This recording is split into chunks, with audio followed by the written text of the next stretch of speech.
The call to the journey doesn't always come as a clear invitation. Sometimes, it's a pain that no longer fits inside you. What she did with what they did to her. Some people believe your past defines who you are. That if you were born in a hard place, surrounded by pain, abandonment, and poverty, the best you can do is survive. But what if I told you about a woman who proved the opposite? That even after everything they did to her, humiliation, abuse, loss, she chose to do something greater, something no one expected. This is the story of Rose, a woman born in the forgotten corners of Detroit who turned every wound into strength. Rose didn't get to choose where she was born or who hurt her, but she did choose what to do with all of it. And that choice didn't just change her life. It changed the lives of many other women who crossed her path. This is one of those emotional stories, a long and reflective journey, perfect to listen to while driving, working, or simply seeking inspiration. Welcome to Good Stories Today, your channel for stories that make you feel, think, and grow. If you've ever felt like everything was falling apart, this story is for you, because in the end, it's not about what happened to you. It's about what you do with it. And Rose? Well, Rose did something no one saw coming. Shall we begin? Chapter 1. The Call to the Journey.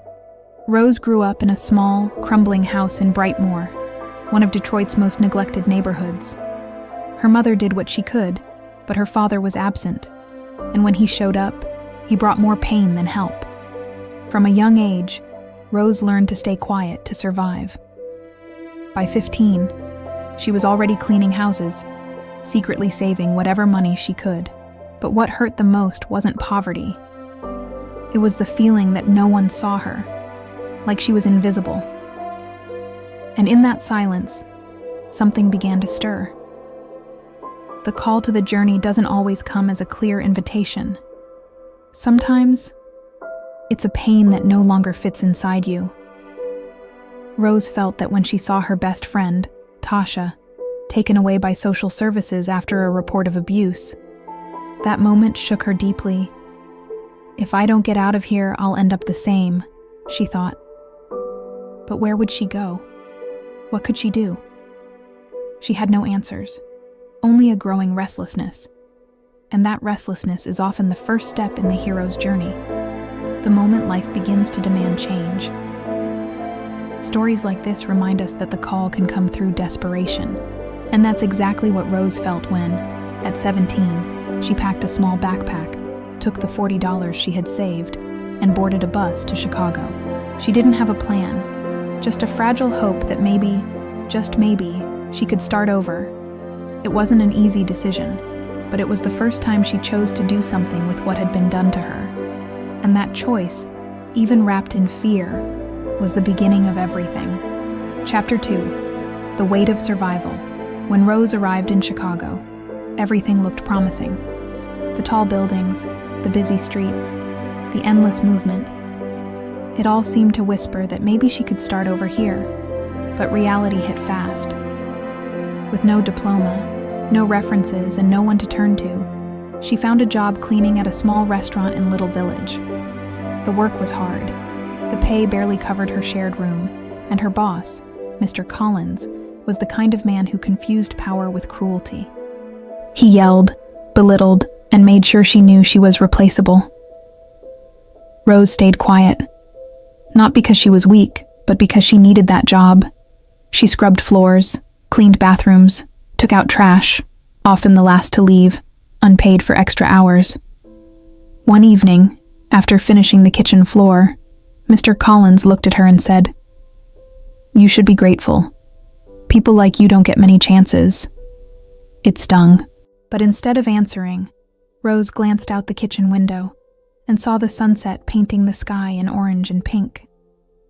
It was silent, beautiful, like God was gently reminding her, "I'm still here." In those moments, Rose leaned on her faith. She remembered her grandmother saying that God speaks through nature, and it felt true. The birds flying overhead, the breeze through the trees, even the smell of fresh bread from the oven, all felt like quiet reminders that life still held beauty. Even with a broken heart, she found strength in small things. And that quiet strength would be what kept her standing on the days when everything else seemed to fall apart. Chapter 4. The Love That Became a Cage. Rose met Daniel on an ordinary day while cleaning tables at a cafe in Pilsen, a neighborhood in Chicago. He was a regular customer, polite, charming, always smiling. One afternoon, he left a generous tip and a note that read, "You deserve more than this." Rose was touched. No one had spoken to her like that in a long time. Over the next few days, he kept coming back, striking up conversations, sharing funny stories, and slowly becoming part of her routine. It felt like someone finally saw her. At first, Daniel seemed like a gift. He took Rose out for walks, gave her small presents, and told her she was special. He talked about building a future together, starting a business, escaping the hard life. Rose, tired of loneliness and pain, let herself believe. She opened her heart with hope, thinking maybe this was the moment everything would change. And for a while, it did. She smiled more, dreamed more, even started thinking about going back to school. But the first warning signs came disguised as care. Daniel began saying some of her friends weren't trustworthy, that she didn't need to go out so much, that he just wanted to protect her. Rose, still scarred by rejection, mistook control for affection. When she disagreed with him, he'd go silent for hours, then say, "You make me act this way. If you were different, I wouldn't get so upset." Slowly, she changed how she spoke, dressed, and behaved, all to avoid his anger. She started living in constant alert. Every word had to be measured, every move calculated. Daniel made her feel like everything was her fault. If he yelled, it was because she provoked him. If he disappeared for days, it was because she didn't appreciate him. And yet, he always came back with flowers, promises, and apologies. It was a cruel cycle, and Rose was trapped. Not because she lacked strength, but because she feared being alone again. She had already lost so much. She didn't want to lose more. On her hardest days, Rose found refuge in God. She would walk to Lake Michigan, sit by the water, and watch the sunset reflect across the waves. That's where she cried in silence, speaking to God like she did as a child. She remembered her grandmother's words, "Real love doesn't hurt." And even though she didn't know how to leave, she began to see the truth. This wasn't love. It was a cage. And maybe, to find herself again, she'd have to break free. This relationship became another trial in her hero's journey, another layer of pain she would have to turn into strength. And though she hadn't yet found the courage to leave, something inside her was waking up. A quiet discomfort, a soft voice saying, "You weren't born to live like this." The hero's journey is full of falls, but it's also full of moments when the soul begins to rise, even if still on its knees. And Rose was about to discover that courage often begins in silence. Chapter 5. The Awakening of Courage. Rose no longer smiled the way she used to. Her relationship with Daniel had drained her. Her energy, her faith in herself, even her ability to dream. Every morning, she woke up with a knot in her chest, trying to guess his mood before she said a single word. She walked on eggshells, constantly adjusting herself to avoid setting him off. And still, he always found a reason to blame her. "You make me crazy," he'd say. "You ruin everything." And slowly, Rose started to believe it. Maybe she really was the problem. But something inside her began to shift. It was subtle at first, like a whisper in a storm. One afternoon, walking alone to the corner store, she saw an elderly woman sitting on a bench, reading a book and smiling up at the sky. That image stayed with her. Will I ever feel like that? She wondered. And for the first time in a long while, She didn't cry. She just stood there, watching the wind move through the trees, and felt a strange kind of peace. Not happiness, but a pause. And sometimes, it's in the pause that courage begins to grow. Rose started writing, little notes, prayers, scattered thoughts. She kept them in an old notebook tucked away in her drawer. Writing helped her remember who she was before all the pain. She thought of her childhood, her grandmother, the afternoons chasing butterflies in the backyard. And slowly, she realized there was still life inside her. She wasn't just broken. She wasn't just what had been done to her. That realization, quiet and fragile, was the first step towards something new. Daniel noticed the change. And like most controlling people, he tightened his grip. He started showing up at her job, checking her phone, making subtle threats. But Rose wasn't the same anymore. She was still scared, yes. But now, she had a seed of courage. And that seed grew every time she wrote, every time she prayed, every time she watched the sunset and felt God whisper, "I'm still with you." The hero's journey doesn't require you to be ready, only willing. And Rose was starting to be. She didn't have a plan yet. She didn't know where she'd go or how she'd make it. But she had made a decision. She wouldn't stay silent anymore. And that decision, even if made in the quiet of her heart, was powerful. Because when a woman decides to rise, even if she's still on the ground, the world begins to shift. Rose was about to learn that courage isn't the absence of fear. It's choosing to move forward in spite of it. And that choice would change everything. Chapter 6. The light she gave. Even in the dark, even while living in silence and pain, Rose never stopped noticing the suffering around her. In the old rundown building where she lived in South Lawndale, she saw the same faces every day, women carrying invisible burdens. There was Maria, a single mom of 3 who came home exhausted every night. There was Keisha, a young woman living with an abusive boyfriend who avoided eye contact. And there was Mrs. Thompson, a quiet widow who rarely left her apartment. Rose didn't have much, but she had something no one could take away: empathy. She started with small gestures. A cup of coffee for Maria after a long shift. A listening ear for Keisha, even when she said, "He's going to change." Helping Mrs. Thompson carry groceries, even when her own body ached. Slowly, these women began to trust her. Rose didn't offer magic solutions. She offered presence. And for people surrounded by abandonment, that's a miracle. She'd say, "I don't have all the answers, but I know you're not alone." And those words, spoken with sincerity, lit up hearts that had long gone dark.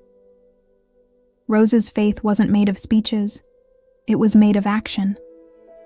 She believed God had placed her there for a reason, that even while hurting, she could be a vessel of healing. And without even realizing it, she began building a quiet network of support among women. They helped each other with food, advice, and prayer. And Rose was the invisible thread holding it all together. Even when Daniel made her cry, even when work humiliated her, she found strength to reach out. Because she knew what had been done to her didn't define her. What she chose to do with it did. Chapter 7. The encounter that changed everything. Rose was tired, not just physically, but emotionally drained.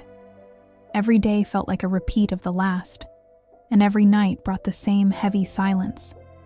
One gray afternoon, while waiting for the bus after another exhausting shift, she met Mrs. Evelyn. The older woman sat beside her, wearing a colorful scarf and a peaceful expression.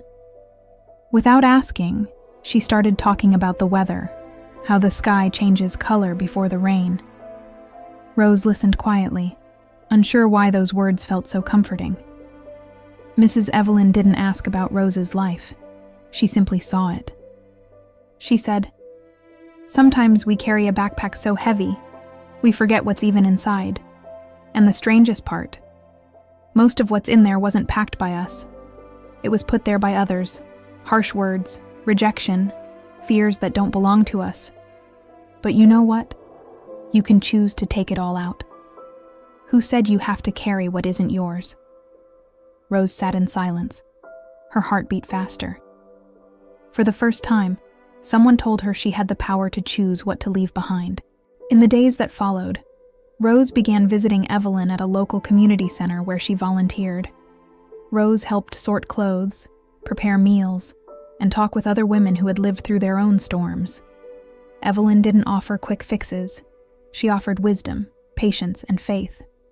And in that space, Rose began to see herself differently, not as a victim, but as someone in progress. The hero's journey isn't about perfection. It's about transformation. And Rose, still healing, was beginning to change. Chapter 8. The Choice That Changed. Everything. Rose spent weeks in quiet reflection, replaying every conversation she'd had with Mrs. Evelyn. Each word felt like a window opening inside her, letting in light she hadn't felt in years. She wrote more often, filling pages with thoughts, prayers, and memories. It was as if every sentence helped her unpack the weight she'd carried for so long. And then, one cold morning, while organizing donations at the community center, she felt something shift. It wasn't anger or sadness. It was clarity. She knew what she had to do. She was going to leave Daniel. The decision terrified her. She knew Daniel wouldn't take it well, and he didn't. When she told him she was leaving, he swung between begging and blaming. "You'll regret this," he said. "No one else will want you." But Rose didn't believe him anymore. She had learned that the weight others placed on her didn't have to stay in her backpack. With 2 suitcases and a pounding heart, she walked out. A friend from the community center offered her a small room, nothing fancy, but full of peace. And in that quiet space, Rose took her first deep breath in years. In the days that followed, Rose began rebuilding her life, one small step at a time. She took on a steady shift at the center, helping women find shelter, support, and someone to listen. At night, she enrolled in classes, determined to earn a degree in social work. Each lesson reminded her that she was choosing a new path. And even on the hard days, she repeated to herself, "I chose to leave. I chose to live." The hero's journey doesn't require everything to be perfect, only the courage to begin. And Rose wasn't just surviving anymore. She was planting hope. Chapter 9. The Return with Purpose. Rose was no longer the same woman who arrived in Chicago with a backpack and a broken heart. Now, she walked with purpose, eyes forward, hands open to help others. At the community center, she went from volunteer to someone people looked up to. Women came to her not just for advice, but for hope. And Rose, with humility, shared her story, not to impress, but to show that healing is possible.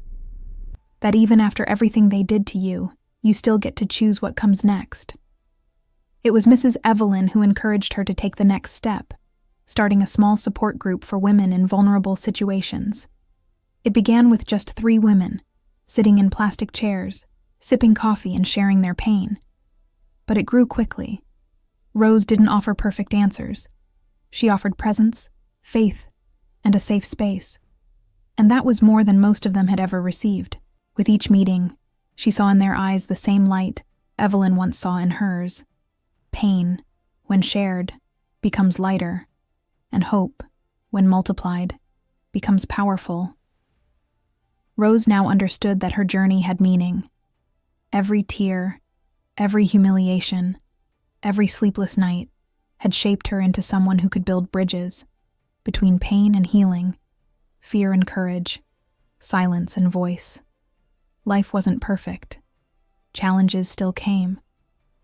But she knew who she was.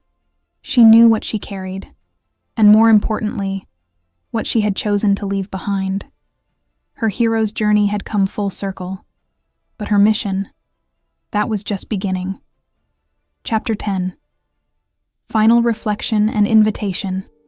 Rose's story is one that stays with you, not because her life was easy, but because she chose to do something with everything they did to her. She didn't get to choose where she was born or who hurt her, but she did choose to look inward, unpack the weight she carried, and move forward. And more than that, she turned her pain into a bridge for others. That's the heart of the hero's journey, not conquering the world, but conquering yourself and returning to help others do the same. If you listen to this story while driving, working, or simply looking for inspiration, maybe you saw yourself in some part of it. Maybe you're carrying things that were never yours to begin with. Maybe you're waiting for someone like Evelyn to remind you that you can choose what to leave behind. If that's you, let this story be your sign. You're not alone.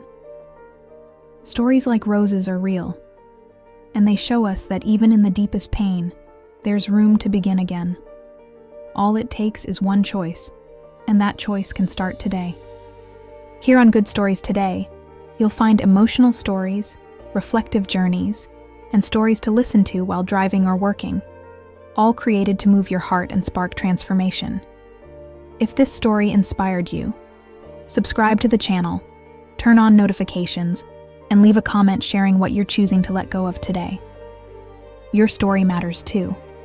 And who knows, maybe it'll be the next one we tell here. Until then, may you find strength in your faith, beauty in simplicity, and courage to keep going. We'll see you on the next journey.